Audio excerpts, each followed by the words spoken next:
안에서 또 여러분 이 교회 안에서 여러분 가족 안에 즐거운 성탄 되시기를 주의 이름으로 축복합니다. 자, 오늘은 성탄절 아침입니다. 크리스마스 주기기라고 하는 짧은 드라마가 청소년을 위한 영상 매거진인 엔진이라고 하는데 소개된 적이 있습니다. 이 드라마는 사탄의 승리를 다루고 있는 그런 재미있는 드라마입니다. 사탄이 크리스마스의 의미를 퇴색시키기 위해서 회의를 열었습니다. 회의를.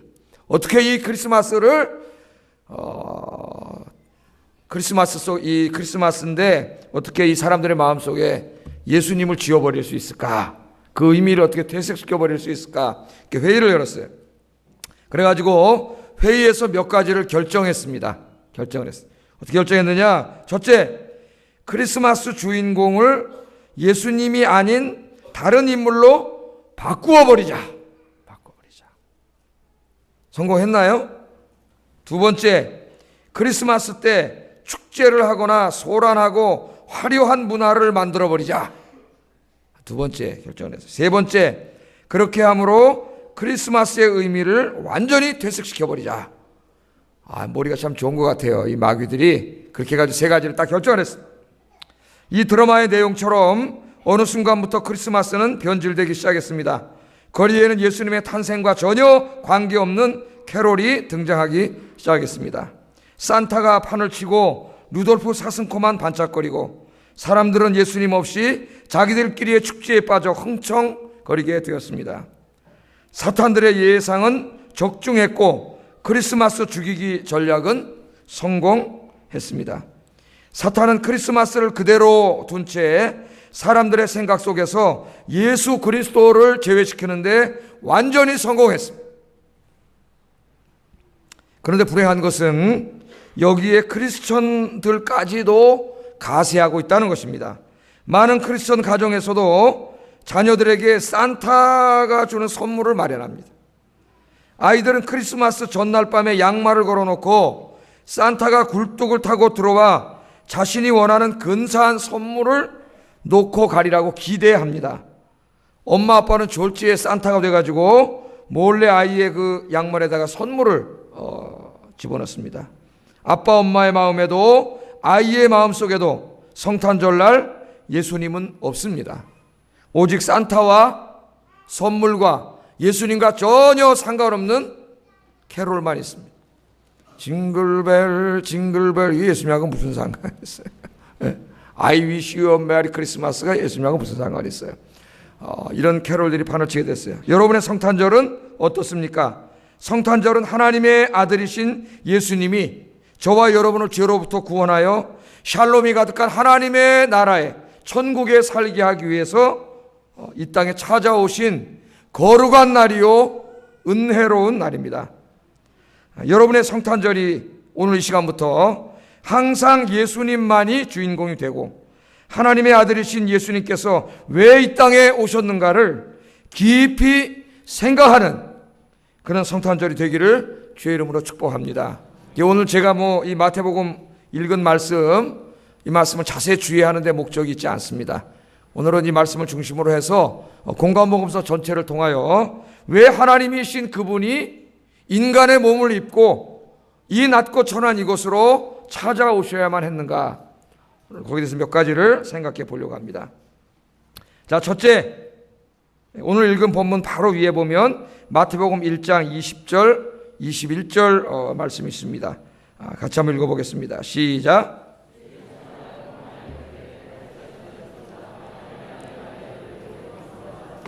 그에게 잉태된 자는 성령으로 된 것이라. 아들을 낳으리니 이름을 예수라 하라. 이는 그가 자기 백성을 그들의 죄에서 구원할 자이심이라 하니라. 보라, 처녀가 잉태하여 아들을 낳을 것이요 그 이름을 임마누엘이라 하리라. 아멘. 자, 오늘 천사가 이 요셉에게 나타나서 하는 말이, 네 정혼한 여성인 마리아가 아기를 가진 것을 이상하게 생각하지 말아라. 그렇게 얘기를 하면서 그 아기는 어떻게 잉태됐다 그래요? 성령으로 잉태되었다. 그렇게 얘기합니다. 성령으로. 인간의 방법으로 잉태되는 것이 아니라 하나님의 거룩한 방법으로 성령으로 잉태되었다. 그렇게 얘기합니다. 그러므로 여기 지금 그 아기는 단순한 한 사람의 아기가 아니라 성령으로 잉태된 하나님의 아들이다. 그렇게 이야기하고 있습니다. 그리고 이 천사가 말하기를 이 아기의 이름을 임마누엘이라고 하라. 임마누엘은 무슨 뜻이에요? 하나님이 우리와 함께 계신다. 그 아기가 누구예요? 지금은 아기의 모습으로 아직 보이지도 않는 엄마의 뱃속에 있지만 그 아기가 바로 누구예요?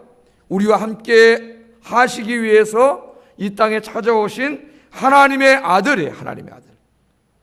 하나님께서 우리와 함께 하시기 위해서 아기의 모습으로 찾아오신 날, 그날이 바로 오늘이고 성탄절입니다. 여러분 이것을 절대 잊지 말기를 주의 이름으로 축복합니다. 자, 오늘날 그런데 많은 사람들이 사탄의 전략에 속아 넘어가가지고 예수님이 어떤 분인가 평가를 내리기 시작합니다. 오늘 많은 사람들이 이야기하는데 그 사람들의 이야기처럼 예수님은 무슨 한 사람의 모범적인 인간이거나 위대한 선생이거나 4대 성인 중 한 사람이 아닙니다. 예수님은 온 인류를 구원하기 위해 인간의 몸을 입고 이 땅에 오신 하나님의 아들입니다.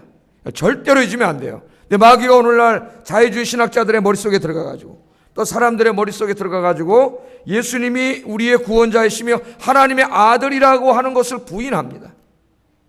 맨 처음에는 예수님의 역사성도 부인했어요. 근데 최근에는 마귀가 이 전략을 바꿔가지고 역사적인 사료들을 발견되게 되므로 그래, 예수님은 역사의 인물인 건 분명해. 역사적인 사료에 있으니까. 그런데 그분은 하나님의 아들은 아니다. 하나님의 아들은 아니다. 유대의 랍비이거나 아니면 무슨 견유 철학자이거나 아니면 무슨 훌륭한 윤리 선생님인 거는 분명하고 어려운 사람들을 위해서 평생을 살았으니까 4대 성인 중에 한 사람인 건 분명하지만 그분이 어떻게 하나님일 수가 있느냐? 그분이 어떻게 우리의 구세주일 수가 있느냐? 그래서 이것을 부인합니다. 부인. 그런 신학책들이 지금 여기저 교보나 생명의 말씀사에 나가면은 예수님에 대해서 쓴 책 꽂혀 있는 데 가면 부지기수로 꽂혀 있어요. 여러분, 왜 하나님의 아들이신 예수님께서 그 영광의 몸, 하나님의 몸이잖아요. 그는 근본 하나님의 본체시라. 그 본체라는 말이 상당히 어렵습니다. 모르페라고 하는 헬라어를 번역했는데 하나님의 본체시나 그래서 하나님의 본체시. 하나님의 본체라는 게 뭐예요? 그 해석만 해도요. 저 빌립보서 주석을 읽어보니까 100페이지가 넘게 그 해석사를 쓴 그런 책도 있습니다. 그는 근본 하나님이시나 그 말이에요. 하나님이시나. 그는 근본 하나님이세요. 그런데 그 영광의 하나님의 몸을 벗어버리고 그 영광의 하나님의 나라, 영광의 보좌를 포기하고 저와 여러분을 너무나 사랑하셔가지고 저와 여러분을 구원하시기 위해서 이 낮고 천한 이 땅에 오셨습니다. 그것도 왕궁으로 오신 것이 아니라 저 유대 땅 베들레헴 아무도 알아주지 않는 로마 제국의 속국으로 있는 그 조그마한 나라의 변방, 시골, 그것도 마국간에 누일 곳이 없어서 말구유로 우리 주님께서 오셨습니다. 왜 이렇게 하나님이신 그분이 왜 이런 인간의 죄인된 인간의 몸을 입고 이 낮고 천한 이 인간의 땅으로 왜 오셔야만 했습니까? 왜 하나님께서 영광의 몸을 벗어버리고 이것에 오셔야만 했습니까? 오늘 천사가 뭐라 그래요? 천사가 뭐라 그랬어요? 자기 백성을 죄에서 구원하시기 위해서. 할렐루야. 저와 여러분을 죄에서 구원하시기 위해서 하나님께서 이 땅에 오셨다. 그렇게 얘기합니다. 그럼 여러분 여기서 좀 한번 생각해 보겠어요. 죄에서 구원한다는 말은 뭐예요? 죄에서 구원하기 위해서. 우리가 그냥 막 이렇게 이야기합니다. 죄에서 구원한다. 여러분 아담과 하와가 타락한 이후에 인간은 죄의 지배를 받게 됩니다. 죄. 여기서 죄는 우리가 무엇을 하나 어떤 것을 범했다고 하는 그런 의미의 죄가 아니에요. 성경에서 말하는 죄는 어떤 하나의 인격입니다. 그리고 하나의 파워, 하나의 힘이에요. 힘. 그러니까 죄에서 구원한다는 말은 죄의 권세로부터 구원한다는 것. 그럼 죄는 하나의 인격이요 파워라 그랬어요. 그 죄가 누구예요? 인격체예요. 사탄이에요, 사탄. 우리가 인간이 타락한 이후로 인간은 사탄의 권세하에 있습니다. 사탄의 권세하에 있으면서 어떻게 해요? 계속해서 사탄이 시키는 대로 끌려당기면서 뭐를 하고 있어요? 죄를 지으면서 살아갑니다. 그래서 죄의 권세하에 있는 한 인간은 죽을 때까지 죄 짓고 살다가 지옥 갈 수밖에 없는 운명이에요. 그러니까 지금 오늘 성탄절인데 여기에 있지 않고 바깥에 있는 모든 예수 믿지 않는 사람들은 죄의 권세하에 있는 사람들입니다.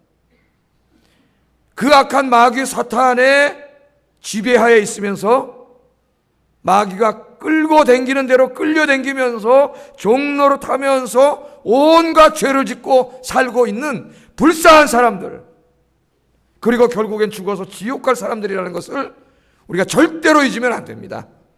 그래서 여러분이 성탄절을 맞이하면서 그분들을 생각하면서, 가족일 수도 있고 그분이요, 친구일 수도 있는데, 여러분 정말 눈물로 기도하고 바로 그분들을 구원하기 위해 주님께서 이것까지, 낮고 천한 곳 이것까지 오셨는데 우리들도 이 기쁜 소식을 들고 그들에게 찾아가는 성탄의 아침이 되기를 주의 이름으로 축복합니다. 자, 성경을 보니까요, 성경을 보니까 죄의 권세하에 있는 사람들의 불행한 삶에 대해서 이야기합니다. 에베소서 2장 2절 3절, 우리가 여러 번 이 말씀을 찾아서 읽었는데 이 말씀을 건성으로 읽으면 안 됩니다. 같이 읽어보겠습니다. 시작.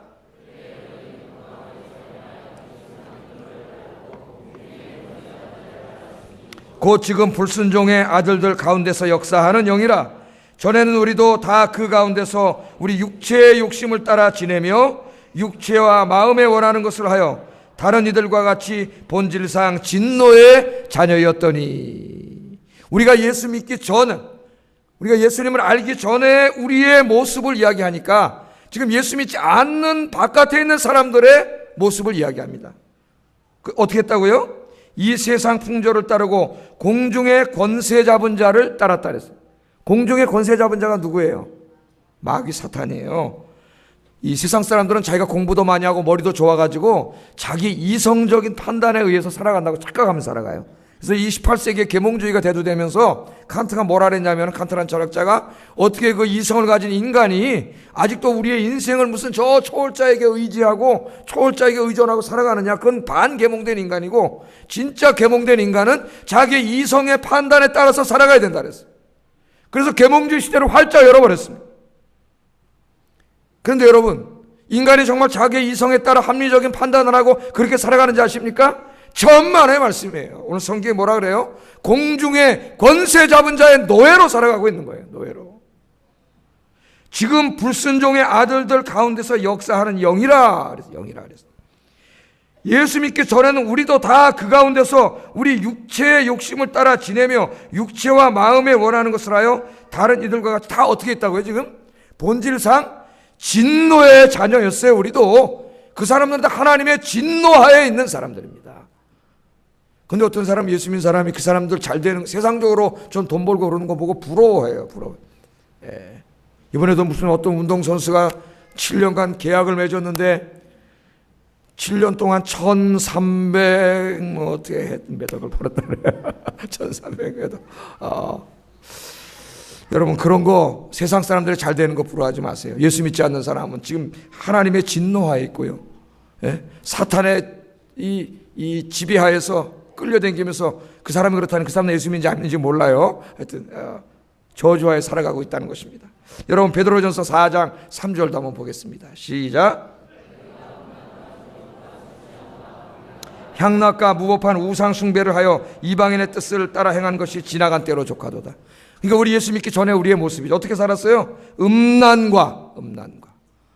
조심해야 됩니다. 여러분, 예수 믿는 사람들이 요새 컴퓨터나 이런 텔레비전 이런 거 다 안방 깊숙한 곳까지 음란이 쳐들어와 있는데, 이 컴퓨터만 키면은 바로 뭐가 시작돼요? 음란이 시작돼요. 제가 키면 제 이메일이 다음에 있어가지고 다음이라고 화면이 켜지는데, 이 음란이 벌써 거기서부터 시작이 됩니다. 사탄이 벌써 눈 뜨고 우리 작업을 하려고 컴퓨터 키는 그 순간부터 여러분 눈을 통해서 역사하고 있다는 거 여러분 잘 알아야 돼요. 음란과 정욕과 술 취함과 방탕과 향락과 무법과 우상 숭배를 하면서 살아가고 있다는 거예요. 우리도 그렇게 살았어요. 그렇게 살았어요. 그 결과는 죽음이에요. 로마서 볼까요? 로마서 1장 28절 32절 같이 읽어보겠습니다. 시작.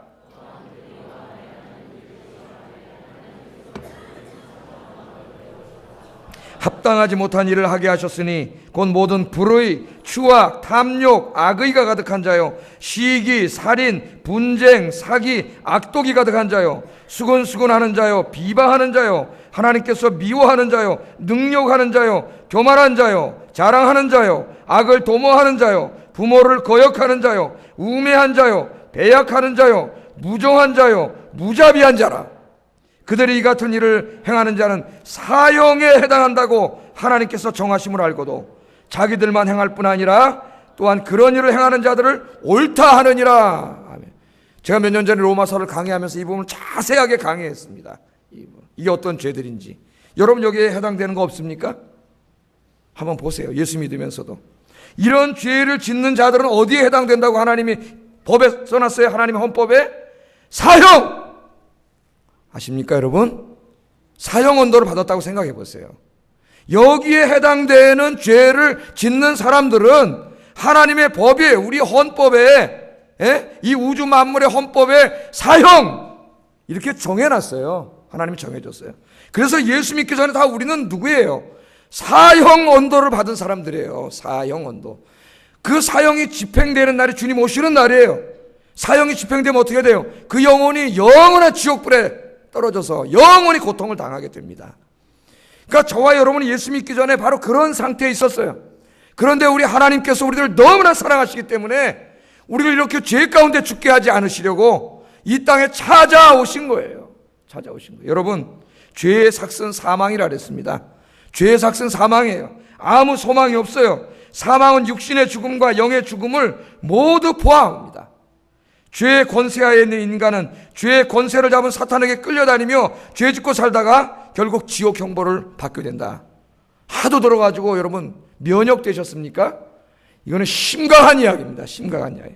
이것을 정말 여러분이 마음에 갖고 여러분 주변에 예수 믿지 않는 사람을 보면은 그때부터 여러분이 그 사람을 보는 눈이 달라지고 전도하지 않을 수 없게 됩니다. 여러분 아세요?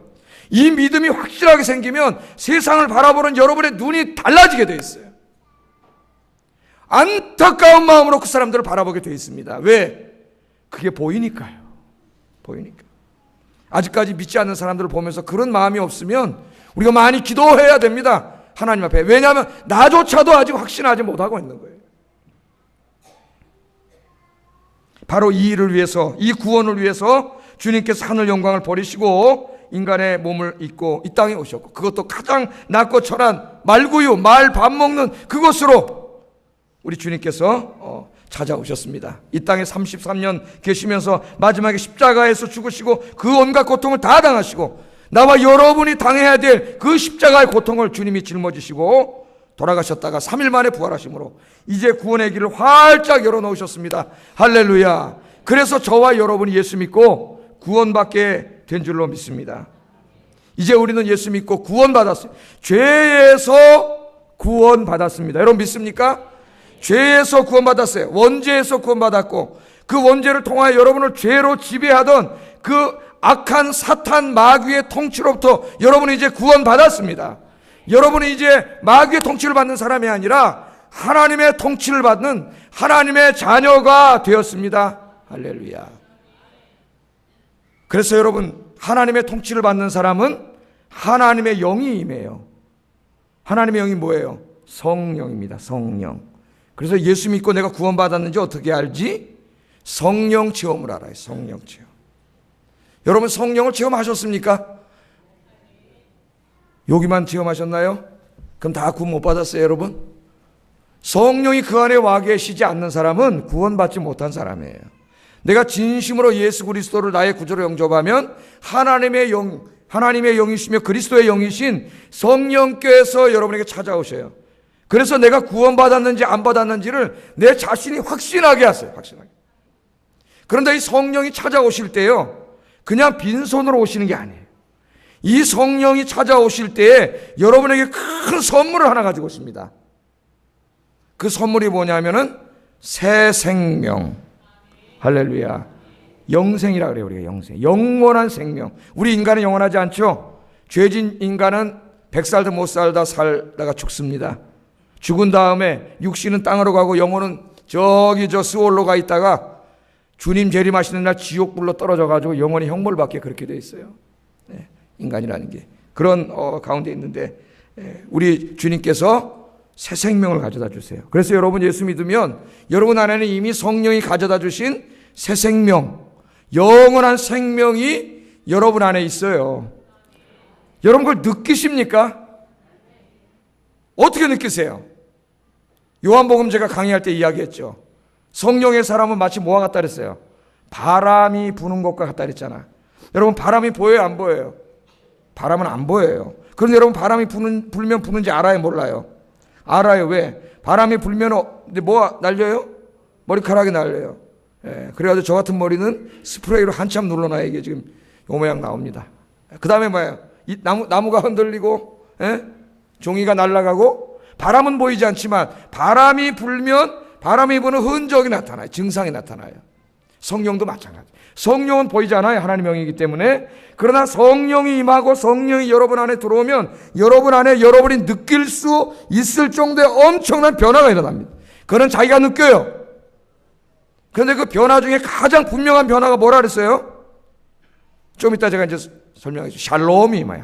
하늘나라의 샬롬, 하늘나라의 기쁨과 평강이 여러분에게 임하는 줄로 믿습니다. 그래서 예수 믿고 구원받은 사람이 첫 번째 하는 말이 뭐냐면 마음이 편안해졌다 그래요.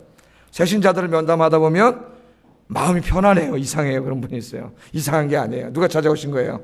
하나님이 찾아오신 거예요. 내가 너에게 주는 평안, 그 평안을 주시는 거예요. 증상이 나타나. 자, 이처럼 하나님이 생명을 가져오세요.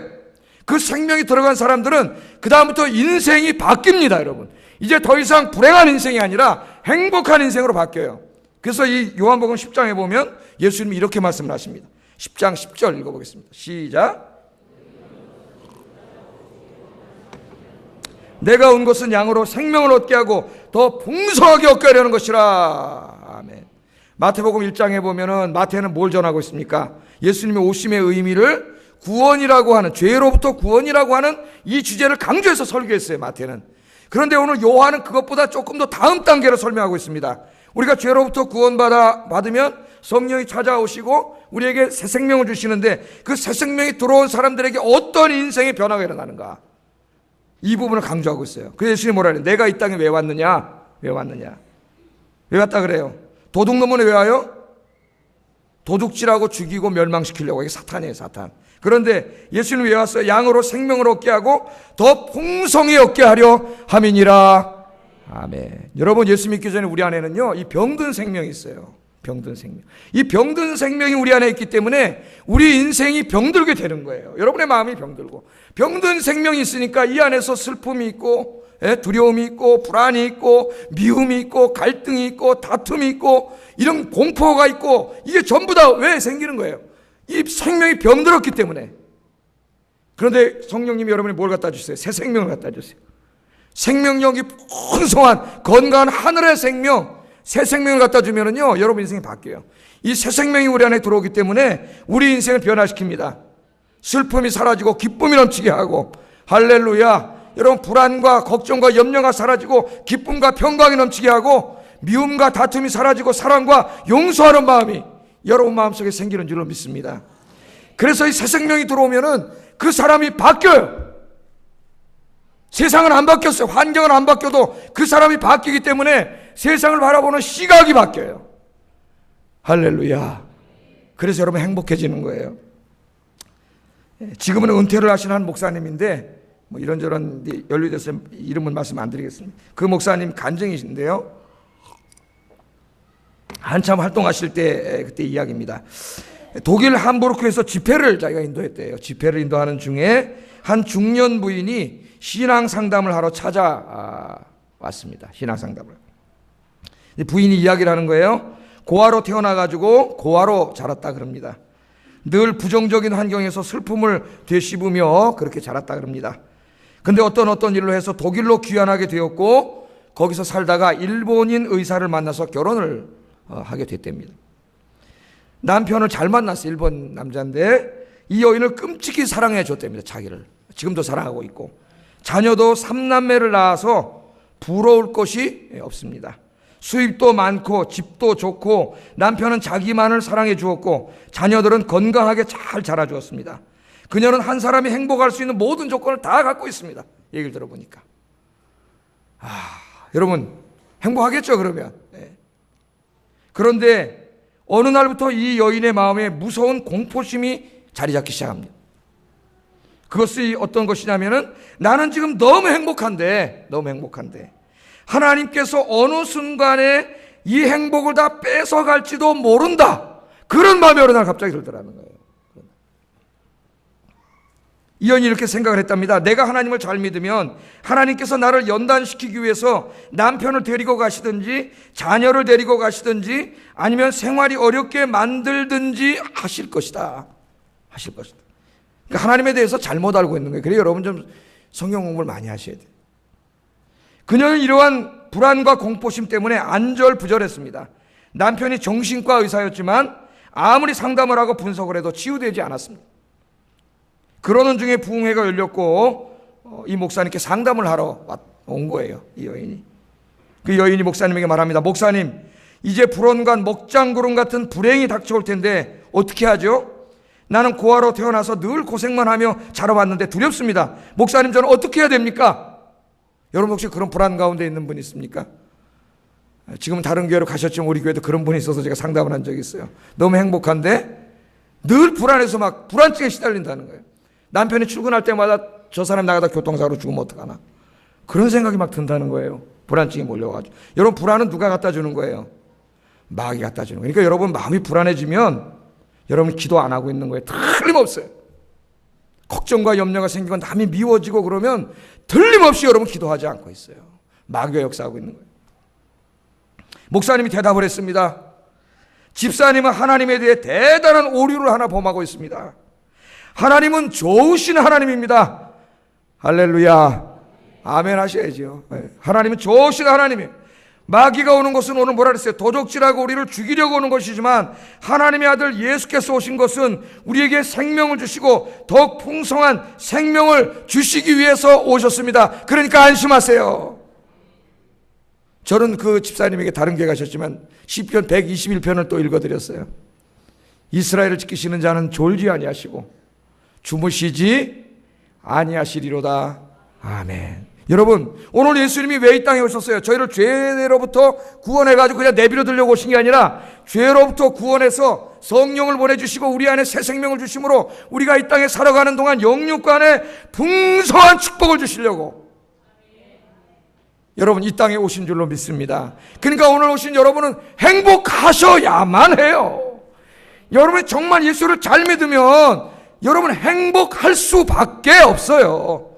예수를 엉터리로 믿으니까 불행한 거예요. 신앙생활을 대충 하니까 불행한 거예요. 여러분이 정말 예수를 잘 믿으면 성령께서 여러분 안에 활동하시고 새 생명이 막 활동하기 때문에 그까지는 돈 없다고 불행하지 않아요. 집 없다고 불행하지 않아요. 이 땅에 뭐가 없다고 절대 불행하지 않아요. 주님 한 분으로 인하여 여러분 행복하게 될 줄로 믿습니다. 우리 하나님이 얼마나 좋으신 분인데 여러분 너무나 사랑하셔서 외아들까지 우리에게 보내주시고 지금도 성령을 보내주셔서 새 생명 주시고 세상 끝날까지 너희와 항상 함께 있으리라. 아멘. 할렐루야. 불안한 사람 있습니까? 오늘 또 기도하세요. 하늘의 샬롬이 여러분 마음속에 임할 줄로 믿습니다. 이처럼 주님께서 왜 오셨느냐? 마태복음과 요한복음을 종합해 보니까 우리를 죄에서 구원하여 어떻게 해요? 성령을 보내주심으로 새 생명을 얻어서 이 땅에 사는 동안도 또 주님 나라 가서도 행복하게 살게 하시려고 주님께서 오신 줄로 믿습니다. 자, 이 축복을 여러분이 먼저 누리셔야 되고 그 다음에 이 기쁜 소식을 여러분 제일 가까운 사람에게 가서 오늘 당장 전하시는 여러분 되기를 주의 이름으로 축복합니다. 첫째는 여러분이 누리는 게 중요해요. 내가 누리지 못하는데 누구에게 전하겠어요, 이걸 가서. 예? 교회만 왔다 갔다 하지. 내도 못 누리는데 나도 체험하지 못하는데 누구에게 전하겠어요? 여러분 이 충만한 축복을 누리시고 증거하시는 여러분 되기를 주의 이름으로 축복합니다.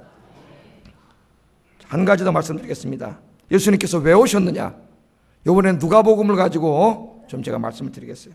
예수님께서는 미움과 다툼과 갈등과 전쟁이 가득한 이 세상에 샬롬은 우리말로 굳이 번역하면 평화인데 그냥 평화 가지고는 다 이 어휘가 들어가지 않습니다.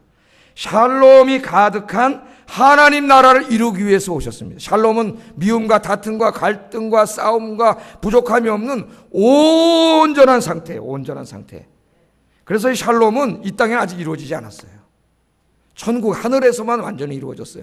우리가 기도하잖아요. 주기도문 할 때 뜻이 하늘에서 이루어진 것처럼 땅에서도 이루어지게 하여 주시옵소서. 그 샬롬이 지금 하나님이 계신 저곳, 우리보다 먼저 천국에 가 있는 우리 성도들이 있는 저 하늘에서 지금 완전히 이루어져 샬롬이 이루어지고 있는 그것처럼 전쟁과 갈등과 미움과 분열과 죽음과 온갖 죄악이 가득한 이 땅에 그 샬롬이 빨리 임하게 하여 주시옵소서. 그게 여러분 주기도문의 핵심적인 기도예요.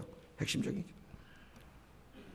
이 샬롬이 가득한 하나님 나라를 이루기 위해서 주님께서 오셨습니다. 누가복음을 한번 보겠습니다. 누가는 조금 다른 관점, 성탄의 설교를 하는데 다른 것을 강조하는 설교를 합니다. 그래서 복음서를 다 읽어봐야 돼요.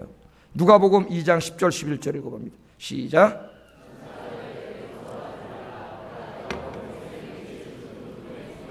너희에게 전하노라. 오늘 다윗의 동네에 너희를 위하여 구주가 나셨으니 곧 그리스도 주시니라. 아멘. 그 다음에 14절 읽어봅니다. 시작. 땅에서는 하나님이 기뻐하신 사람들 중에 평화로다 하니라. 아멘.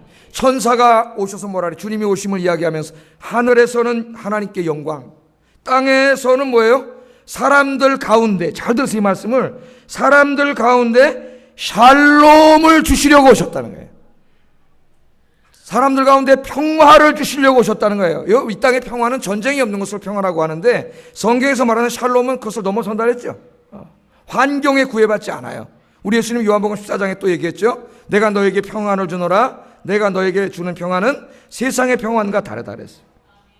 믿습니까 여러분? 세상의 평안은 뭔가 내가 잊고 내 삶이 안정되고 그래야 평안한 거예요. 그러나 하나님 주시는 평안은 이상하게도 세상의 환경과 전혀 상관없습니다. 전쟁의 한가운데서도 포탄이 떨어지는 그 가운데서도 평안해요. 하늘의 샬롬이 임하면. 그런데 오늘 주님께서 뭐라니? 그 샬롬을 주기 위해서. 근데 어디에 샬롬을 줘요?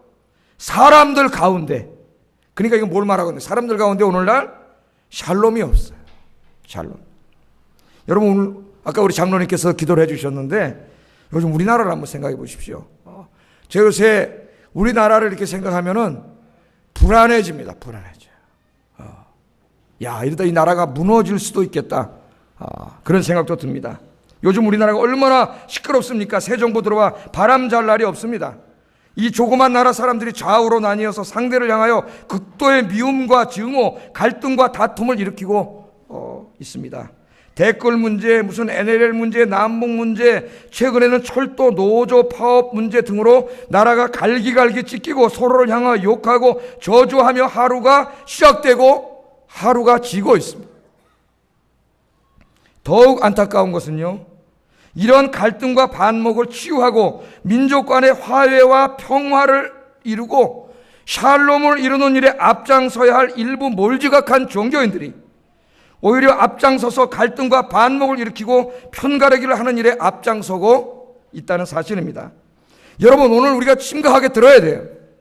예수님께서 왜 여기 이 땅에 오셨다고 이야기합니까? 오늘 본문이 사람들 중에 평화로다 그랬어요. 이 땅에 평화를 주시려고 오셨습니다. 이 땅에 샬롬을 일으키려고 오셨어요. 미움과 다툼과 갈등과 전쟁과 싸움을 종식시키고 사람들 간의 사랑과 용서와 화해와 용납과 이해와 하나됨을 주시려고 우리 주님께서 이 땅에 오셨습니다. 주님이 이 땅에 세울 나라는 샬롬의 나라입니다. 샬롬의 나라예요. 평화의 나라입니다. 그러므로 샬롬이 없는 이 사회에서 앞장서서 갈등을 조장하는 신부들, 목사들, 스님들은 예수님과는 아무 상관없는 사이비 종교인들이라 할 수 있습니다. 그들은 정의라는 그럴듯한 옷을 입고 하나님의 평화를 미움과 다툼, 갈등과 반목으로 변질시키고 있습니다. 그런 나라는 하나님의 나라가 아닙니다. 그런 나라는 사탄의 나라입니다.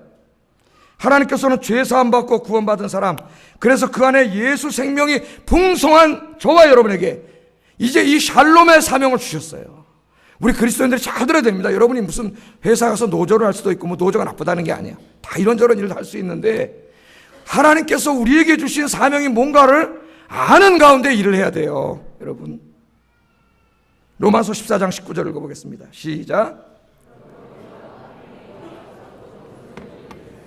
아멘. 하나님 어떤 일에 힘쓰라고요? 화평의 일과 덕을 세우는 일에 힘쓰라. 갈등을 일으키고 남을 미워하고 증오하고 싸움을 일으키고 분열을 일으키고, 이건 전부 다 마귀가 하는 짓이에요. 아무리 그 사람이 그럴듯한 어떤 정의라든가 이런 걸 포장한다 할지라도 그 사람이 하는 행위의 결과가 분열과 갈등으로 나올 때는 절대로 성령의 역사가 아닙니다. 이런 걸 아셔야 돼요. 화평의 일 힘쓰라 그랬어요. 그 다음에 히브리서 12장 14절 읽어보겠습니다. 시작. 화평함과 거룩함을 따르라. 이것이 없이는 아무도 주를 보지 못하리라. 아멘. 어떤 일 힘쓰라고요? 화평과 거룩함을 힘쓰라 그랬습니다. 힘쓰라 그랬어요. 평화를 이루는 일에 힘쓰라 그랬어요. 그러니까 우리는 갈등이 있는 곳에 평화를 이루는 일에 힘써야 돼요. 아까 우리 장로님 기도하시는데 성프란체스코의 평화의 기도를 많이 기도를 하셨습니다. 주여 나를 평화의 도구로 써주소서. 그렇게 기도했잖아요. 그 사람 평생의 기도가 이 미움과 다툼과 사랑이 없는 이곳에, 싸움 있는 곳에, 전쟁 있는 곳에 나를 평화의 도구로 써주소서. 그래서 우리 그리스도인은 어디에 가든지 평화를 창조하는 사람이 되어야 됩니다. 마태복음 5장 8절, 마태복음 5장 8절 읽겠습니다. 시작. 아멘. 화평케 하는 자가 뭡니까? 평화를 만드는 자예요. 평화를 창조하는 자예요. 어떤 사람들이 모임 속에 갈등이 있고 서로 편이 갈라져 있고 미워하고 증오하고 있을 때 기독교인들은 거기 가서 한 사람의 편에 속하면 안 됩니다. 그건 하나님하고 상관없는 일이에요. 난 여기 무슨 노동자 편이야, 난 자본가 편이야. 그건 하나님하고 상관없는 일이에요. 우리 그리스도인은 어떤 일을 해야 돼요? 그 갈등으로 나뉘어 있는 둘을 하나로 만드는, 평화하게 하는, 평화를 만드는 자가 돼야 돼요. 이 평화를 만드는 자는 복이 있다, 그렇게 얘기합니다. 어떤 복이 있어요? 저희가 하나님의 아들이라 일컬음을 받게 되리라. 아멘. 그 사람이 정말 하나님의 아들인가 아닌가 무엇이 보여줍니까? 그 사람이 지금 평화를 위해서 일하고 있는가, 아니면 갈등과 분열을 조장시키고 있는가, 그것을 보면 그 사람이 하나님의 아들인지 마귀의 아들인지 분명히 드러납니다.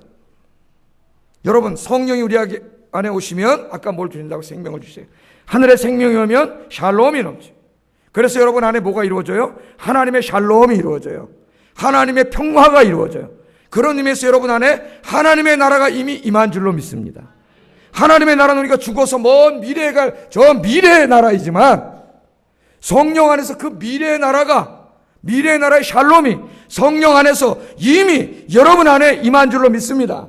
그래서 신약 성경을 읽어보면은 하나님 나라를 이야기할 때 하나님의 나라가 이미 너희에게 임하였느니라, 현재 완료로 이야기해요, 시제를. 그런 의미에서 하나님의 나라는 성령 안에서 우리 안에 임했어요. 샬롬.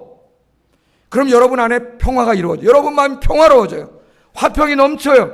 그러면 여러분 이제 집에 돌아가게 되면 그 전까지는 남편과 아내가 서로 맨날 지지고 볶고 싸우고 냄비뚜껑 소뚜껑 다 날아갔는데 한 사람의 마음에 뭐가 들어왔어요? 평화가 들어왔어요. 평화가. 가정에 뭐가 이루어질까요? 평화가 이루어집니다. 그래서 여러분들은 이제 가정으로 돌아가셔서 오늘 성탄절날 여러분의 가정에 하나님의 평화가 이루어지도록 힘쓰시는 여러분 되기를 주의 이름으로 축복합니다.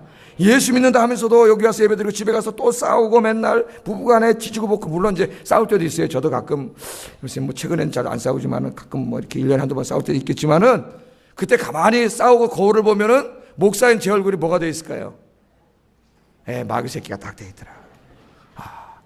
기도 많이 할 때는 이게 이렇게 잘생겼나 하고 감탄을 하는데 그때 보니까 어찌 이렇게 못생겼냐, 머리는 다 빠지고 뭐.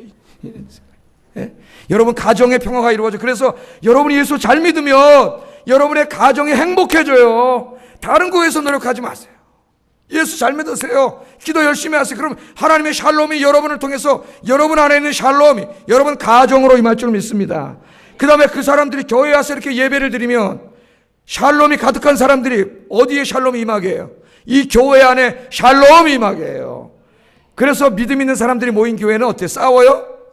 아이, 평화로워요. 사랑이 넘쳐요. 그런 교회 다른 사람들이 예배드리러 한번 왔다가 여러분은 모르지만요, 우리 교회 처음 온 사람 분위기를 금방 알아요. 제가 다른 교회 가봐서 알아요. 분위기가 딱 다릅니다. 사랑이 많고 이 샬롬이 임한 교회는 문 열고 들어갈 때부터 따뜻함이 느껴져. 이 교회 예배드리고 싶어.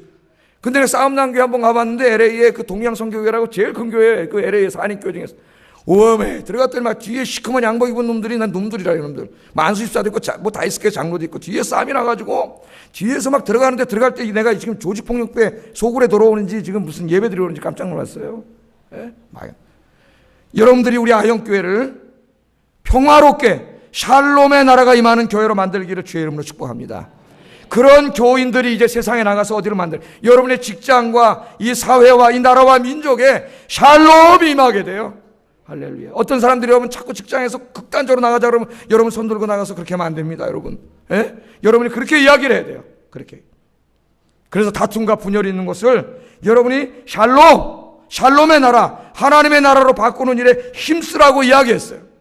이사야서 읽어보면은요, 이사야 11장 6절 9절에 예수님이 탄생하기도 무려 700년 전에 한 사람, 이사야라고 하는 사람은 주님이 가져오실 평화의 나라, 샬롬의 나라를 꿈꾸며 이렇게 노래합니다. 유명한 말씀이죠. 이사야 11장 6절 9절 읽어보겠습니다. 시작.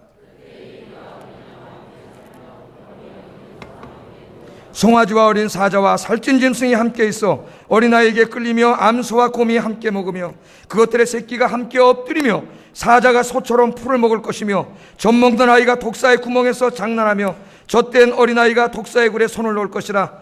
내 거룩한 산 모든 곳에서 해됨도 없고 상함도 없을 것이니 이는 물이 바다를 덮음 같이 여호와를 아는 지식이 세상에 충만할 것임이니라.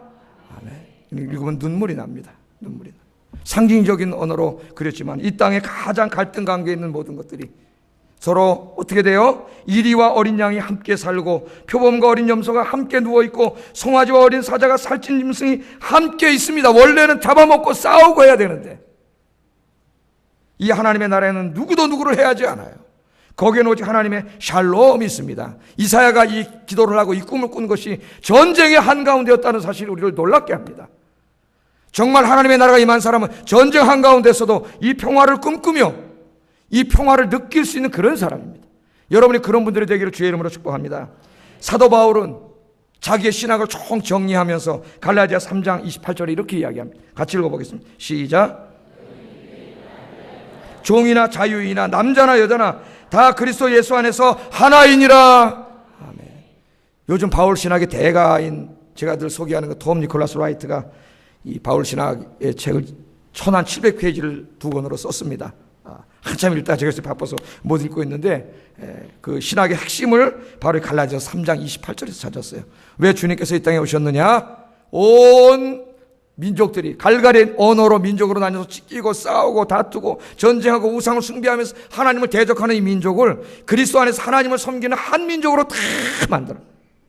여기 지금 나오는 세 이 대립은 전부 그 당시에 도저히 합칠 수 없는 대립관계에 있는 갈등 관계에 있는 그런 구조예요.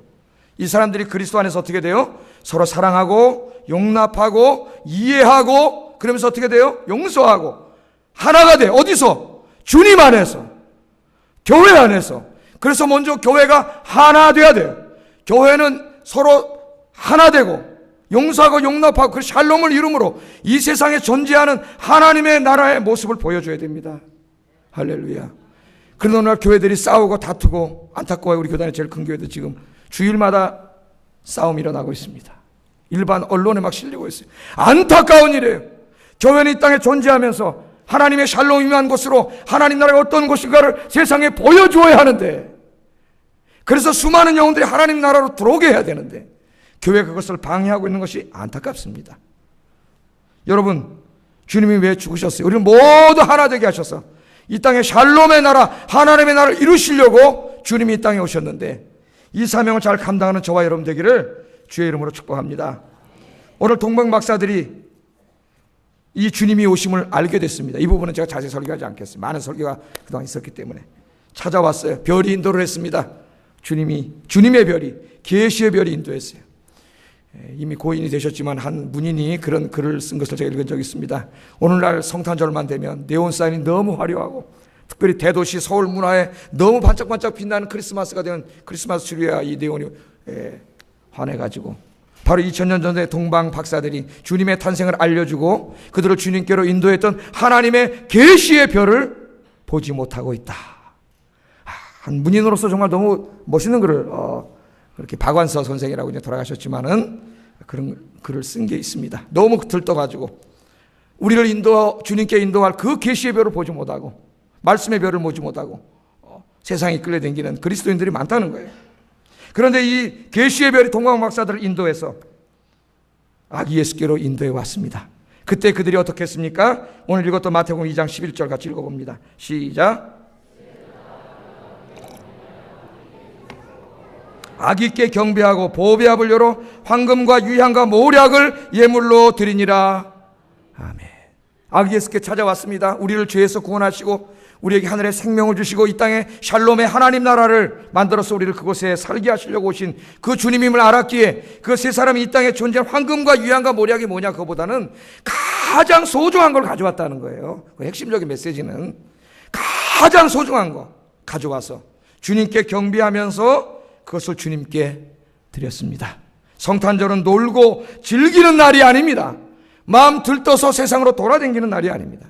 성탄절은 이 땅에 찾아오신 아기 예수를 찾아가 그분을 경배하고 찬양하고 예배드리고 우리가 가진 최고의 것으로 그분께 예물을 드리는 그런 날인 줄로 믿습니다. 오늘 성탄에 오신 여러분 주님 이름으로 축복합니다. 이 땅에 하나님 나라가 완성되면은 모든 성도들이 모여서 그 어린 양 예수께 예배하게 됩니다. 계시록에 나와 있습니다. 계시록 5장 11절 13절 읽어봅니다. 시작.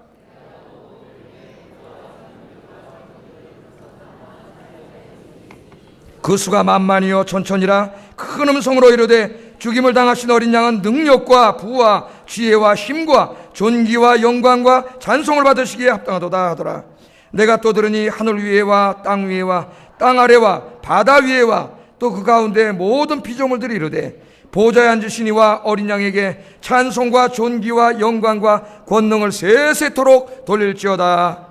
아멘. 평생 동안 주님을 찬양하고 경배하는 여러분 되시길 주의 이름으로 축복합니다. 기도하겠습니다. 제가 오늘 몇 가지 말씀을 드렸습니다. 성탄을 맞이하면서 여러분